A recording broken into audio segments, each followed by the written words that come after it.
നമസ്കാരം. ഇന്നത്തെ ഈ വിജയവേദി പ്രോഗ്രാമിലേക്ക് കേരള വിഷൻ പ്രേക്ഷകരെ ഏവരെയും സ്വാഗതം ചെയ്യുന്നു. ഇന്ന് ഈ എപ്പിസോഡ് നമ്മുടെ സൗത്ത് ഇന്ത്യയുടെ എപ്പിസോഡാണ്.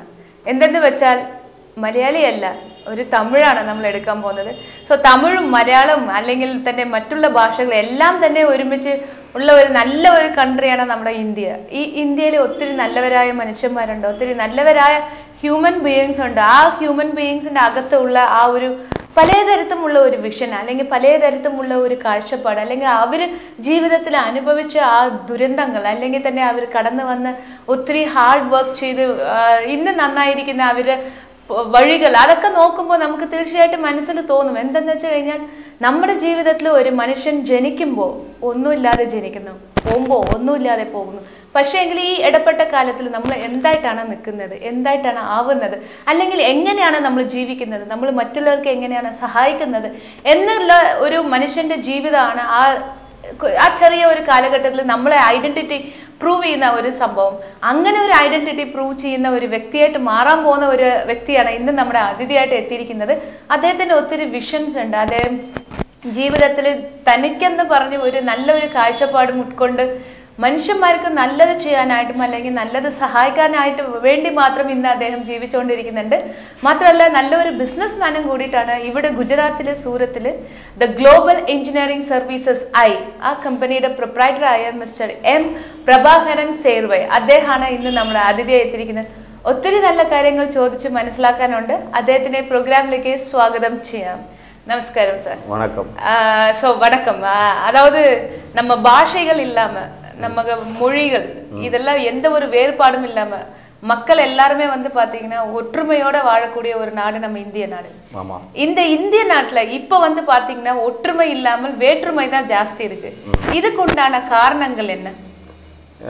இப்போ பாத்தீங்கன்னா இந்தியாவில் வந்து கேரளத்திலிருந்து தமிழ்நாடு, கர்நாடகா, ஆந்திர பிரதேஷ், மத்திய பிரதேஷ், ஒரிஷா,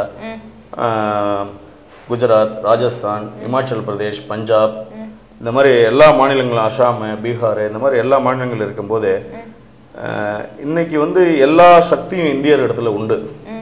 எப்படி உண்டுன்னா எல்லா திறமையும் இந்தியர்கள்ட்ட இருக்கு. இன்னைக்கு பிரிட்டிஷ் வந்துட்டு இந்தியர்கள்ட்ட தான் எல்லாம் கற்றுட்டு போய் நம்மளை ஆட்சி பண்ணியிருக்கிறாங்க ஒரு காலகட்டத்தில். இன்னைக்கு இந்தியனோட ஒவ்வொரு, அது தமிழ்நாடாக இருக்கட்டும், கேரளாவாக இருக்கட்டும், ஆந்திராவாக இருக்கட்டும், எந்த மாநிலமாக இருந்தாலும் மொத்தத்தில் இந்தியர்.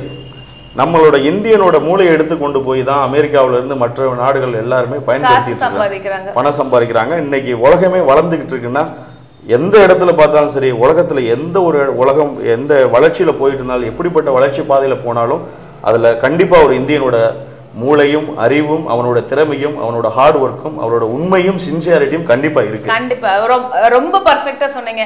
உங்களோட சின்ன வயசு, உங்களோட என்ன சொல்றது, உங்க பால்ய காலங்களை பத்தி கொஞ்சம் சொல்லுங்களேன். நீங்க எந்த மாதிரி குடும்பத்துல பிறந்தீங்க, எப்படி வளர்ந்த, உங்க வளர்வு எப்படி இருந்தது அந்த மாதிரி? நான் வந்து 1975 ராமநாதபுரம் மாவட்டம் அப்படின்ற ஏனாதி அப்படின்னு ஒரு கிராமம், அந்த கிராமத்தில் நான் பிறந்தேன். என் தகப்பனார் விஎம் முத்துராமன் சேர்வை, எம் சரஸ்வதி அம்மாள் என் தாயார்.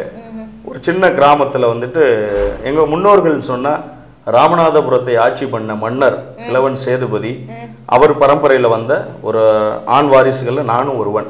அதை சொல்லிக்கிற நான் ரொம்ப பெருமைப்படுறேன். எங்களுக்கும் பெருமையா இருக்கு அது கேட்கும்போது. ஆமாம், அந்த காலத்திலேயே எங்களோட முன்னோர்கள் வந்து நல்லா ஆட்சி பண்ணியிருக்கிறாங்க.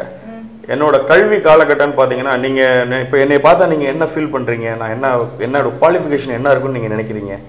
கண்டிப்பாக ஒரு டிகிரி பாஸ் பண்ணியிருப்பீங்க. எஸ், அங்கே தான் நான் பிரபாகர் இருக்கிறேன். ஸோ நான் தமிழ்நாட்டில் வந்து படித்ததெல்லாம் ஒன்லி 10th ஸ்டாண்டர்ட் தான். 10வது வரைக்கும் தான் 10வது தான் படித்தேன். ஏன் 10வது வரைக்கும் படித்தேன்? ஆக்சுவலி நான் சிறு வயசில் படிக்கணும்னு ஆசைப்பட்டது வந்து ஒரு ஐஏஎஸ் பண்ணணும், ஒரு கலெக்டர் ஆகணும், நம்ம மக்களை நல்ல வழியில் மக்களுக்கு சேவை செய்யணும் தான் நான் வந்து என்னோட கல்வியை தொடங்கினேன். என்னோட கல்வியை கல்வி தொடங்கினதுக்கு அப்புறம் பார்த்தீங்கன்னா 10th ஸ்டாண்டர்ட் வரைக்கும் நான் எல்லாத்துலேயுமே ஃபஸ்ட்டு மார்க்கு, ஃபஸ்ட்டு ஸ்காலர்ஷிப்பு, எந்த விதமான ஓவியம், கட்டுரை, பேச்சு போட்டி, இப்படி எல்லாத்துலேயுமே ஃபஸ்ட்டு ப்ரைஸ் தான் வாங்கிட்டு வந்தேன். மதுரையில் இருக்கிற தியாகராஜர் கலைக்கல்லூரி முதல்வர் கு ஞானசம்பந்தர் போன்றவங்களோட நிறைய பெரிய பெரிய அரசியல்வாதி தலைவர், திராவிட முன்னேற்ற கழக தலைவர் கலைஞர் அவர்கள், இந்த மாதிரி அவரோட ஆசீர்வாதத்தையும் அன்பையும் பாராட்டியும் பெற்றிருக்கிறேன். அதுக்கெல்லாம் காரணம்னு சொன்னால் என்னோட தந்தை தான். நான் வந்து சிறு வயதில் வந்து நாங்கள் வாழ்ந்த இடம் வந்து ஒரு சந்தப்பேட்டைன்னு சொல்லுவாங்க, திருப்புவனம்ன்ற ஒரு ஊரில்.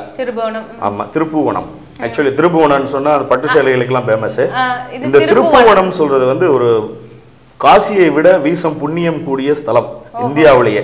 காசிக்கு போக வேண்டாம், ராமேஸ்வரம் கூட போக வேண்டாம், திருப்புவனத்திலேயே இந்த கர்ம காரியங்கள்லாம் பண்ணக்கூடிய இடம். அங்கே வந்து ரொம்ப விசேஷமானது.